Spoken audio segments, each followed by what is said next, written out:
बिस्मिल्लाहिर्रहमानिर्रहीम। अस्सलाम वालेकुम। आप देख रहे हैं फ्री हिट। मैं हूं आसिफ खान और आज क्विक अपडेट्स हैं। दो मौजूआत हैं।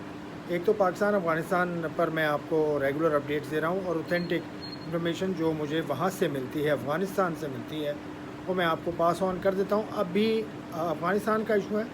दूसरा, एहसान मानी साहब की वज़ीर आज़म पाकिस्तान और patron in chief Pakistan cricket board से मुलाकात की कहानी है। उसमें वो क्या, पहले चलें एहसान मानी साहब की बात करते हैं। एहसान मानी साहब ने कहा यह गया कि वो रिपोर्ट पेश करेंगे अपने 3 साला दौर की, और वज़ीर आज़म साहब को एक जगह तो ये भी लिखा था कि बताएंगे क्रिकेट के जो भी इश्यूज़ हैं पाकिस्तान क्रिकेट के। एक तो वज़ीर आज़म साहब को बताएंगे कितना वो एहसान मानी साहब के मशवरों पर अमल करते हुए अगर नया सरबराह क्रिकेट बोर्ड का लाना है तो लाएंगे। इमरान खान साहब को अपनी पुरानी बातें याद वैसे करनी चाहिए कि क्रिकेट बोर्ड की तबाही के लिए यही काफ़ी है कि हुकूमत जो भी होती है वो क्रिकेट बोर्ड को चुनती है। खैर, ये माजी की बातें हैं। याद माजी अजाब है यारब, छीन ले मुझसे हाफजा मेरा। ऐसे बहुत सारे मौक़े आए हैं। क्रिकेट के हवाले से मैं बात कर रहा हूँ कि एक prime minister who is regarded as one of the best cricketers in history of the game, one of the best allrounders, उसके दौर में क्रिकेट का ये हाल है। क्रिकेट का ये हाल इसलिए है क्योंकि वो शाज़ व नादिर ही किसी की बात मानते हैं। वो ये समझते हैं कि वो क्रिकेट को बेहतर जानते हैं, बेहतर समझते हैं। गो के क्रिकेट एडमिनिस्ट्रेशन का उनको भी तजुर्बा नहीं है, माज़रत के साथ। लेकिन क्योंकि मैं ये इसलिए कह रहा हूँ कि जो हारून रशीद साहब थे, जो मुदस्सिर नज़र साहब थे, वो जो प्लान लेकर आपके प्राइम मिनिस्टर साहब के पास गए थे, वो प्लान पूरी तरह से अमल नहीं हुआ उस पर। अब देख लें डोमेस्टिक क्रिकेट का क्या हाल है।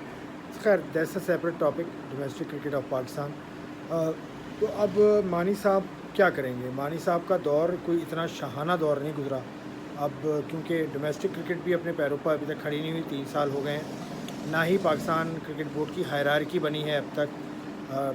HR के कुछ लोगों की अभी तक डिमांड है, उनकी असामियाँ अभी तक आई हुई हैं।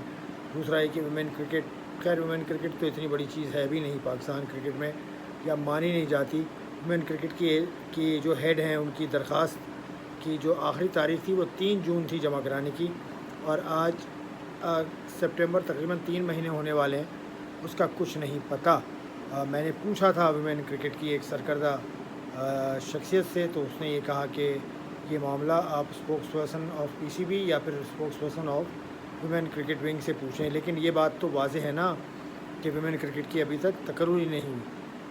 तो एहसान मानी साहब की जगह बहुत से नाम आ रहे हैं, जिसमें रमीज़ राजा साहब का भी नाम है। रमीज़ राजा इज़, आई थिंक, मेरा ख्याल है he is best amongst the available lot, as former captain, as former chief executive, as the one who has the clout around the world, who can negotiate, who can communicate formally.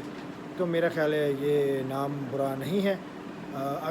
अगर तब्दीली हो रही है और अगर ये हो रहा है कि एक नए चेयरमैन आ रहे हैं एहसान मानी की जगह। अब दूसरा मसला है अफ़गानिस्तान का। वहाँ पर सुबह से आज क्या हुआ? सबसे पहले तो ये हुआ कि तालिबान लीडर अनस हक्कानी साहब ने मुलाकात की हशमतुल्लाह शाहिदी से, जो कि कप्तान हैं अफ़गानिस्तान के। उनके बाद अज़ीज़ुल्लाह फ़ज़ली साहब, आज उनको फॉर्मली बना दिया गया chairman of the Afghanistan cricket board. Azizullah Fazli इससे पहले 2018 में भी चेयरमैन बने थे, और उसके बाद 2019 में किसी वक्त में उन्होंने चेयरमैनशिप छोड़ी थी।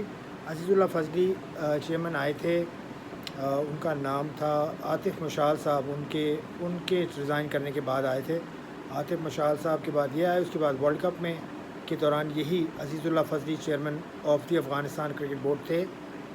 इनके दौर में कप्तानी का कुछ इशू रहा था, जिस पर ये इंग्लैंड भी गए थे, टीम के साथ मुज़ाकरात भी किए थे और उस मसले को सॉल्व किया था। तो ये इनकी बड़ा काम है इनके दौर का, जो मुझे याद पड़ता है, क्योंकि मैं अफ़गानिस्तान की कवरेज के हवाले से काफ़ी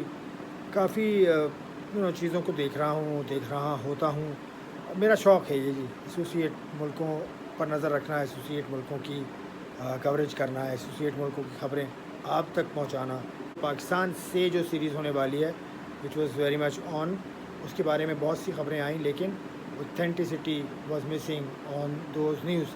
कोई भी न्यूज़ जो है वो बदलती, हर वक्त बदल तो रही है सूरत हाल, لیکن کسی بھی موقع پر سیریز کٹ آف نہیں ہوئی۔ اس کی ایک دو وجہ ہیں، ایک تو یہ کہ افغانستان پاکستان کھیلنا چاہتے ہیں، دوسرا یہ ٹائم ٹیبل ان کے پاس بہت شارٹ ہے، بہت شرنکڈ ہے، اور تیسری اہم اور سب سے اہم بات یہ ہے کہ یہ آئی سی سی چیمپئن شپ کا حصہ ہے۔ یہ سیریز، یہ ون ڈے سیریز آئی سی سی ون ڈے چیمپئن شپ کا حصہ ہے، تو کوئی بھی ٹیم اس کو لوز نہیں کرنا چاہے گی۔ سری لنکا از دا ہوسٹ۔ اب سری لنکا پہنچا کیسا جائے، کیونکہ فلائٹس ابھی تک شروع نہیں ہوئی ہیں افغانستان سے، تو اب یہ طے ہوا ہے very much it is likely that Afghani players will travel to Pakistan and then fly to Sri Lanka through Dubai۔ تو یہ ایک اپڈیٹ ہے، یہ ایک ڈیولپمنٹ ہے جس کے لیے ویزے جاری تقریباً ہو چکے ہیں۔ آج سنڈے ہے تو یہ کل تک یہ کام بھی ہو جائے گا، ویزے جاری ہو جائیں گے۔ بہت ممکن ہے کیونکہ پاکستان میں کھیلنے سے تو وہ پہلے انکار کر چکے ہیں۔ پاکستان کرکٹ بورڈ نے کہا تھا، ان کو آفر کی تھی کہ پاکستان میں کھیل لیں، لیکن نہیں ہوئی بات۔ اور سری لنکا میں حالانکہ لاک ڈاؤن ہے، 2 روز ہو چکے ہیں لاک ڈاؤن کو، 10 روزہ لاک ڈاؤن ہے، لیکن وہاں نیوزی لینڈ نے بھی آنا ہے، اس لیے cricket is safe there, cricketers are safe there because they will go in to the bubble, اور ببل میں رہنے کی وجہ سے وہ سیف ہوں گے۔ ہمبن ٹوٹا ویسے ہی بہت دور ہے، بالکل ایک کونے پر ہے سری لنکا کے، اور ہمبن ٹوٹا کا جو اسٹیڈیم ہے وہ تو تقریباً 40 کلومیٹر دور ہے شہر سے، تو ان کو رکھنا نسبتاً آسان ہوگا، ٹیمز کو رکھنا، ٹیمز کو آئسولیٹ کرنا زیادہ نسبتاً آسان ہوگا۔ تو یہ تھی اطلاع، 2 بڑی خبریں آج کی،